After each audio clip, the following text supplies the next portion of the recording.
भेटिएको ढुङ्गालाई खुट्टाले कुल्चेका हेमनाथ भण्डारीलाई राप्रपा। साथीहरू नमस्कार। मेरो सम्पूर्णमा साथीहरू, तपाईहरुलाई कस्तो लाग्छ मान्छेमा पनि घमण्डी कतिसम्म हुँदो रहेछ?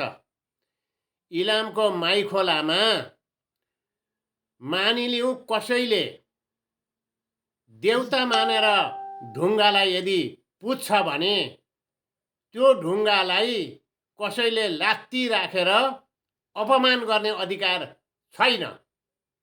कसैले देउता भनेर ढुङ्गालाई पुज्छ भने पनि त्यो ढुङ्गामाथि लात्ती राखेर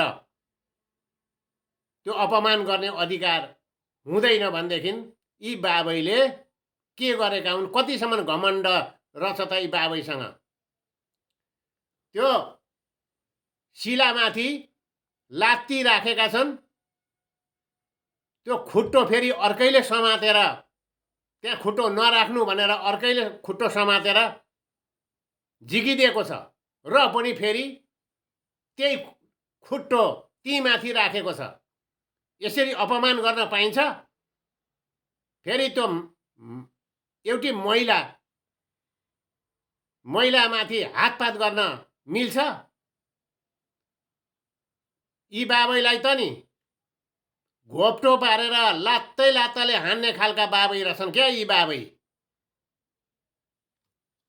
कस्तो लाग्छ साथीहरू तपाईहरुलाई? फुल भिडियो हेर्नु त, कतिसम्म घमण्ड रहेछ त यी बाबैसँग।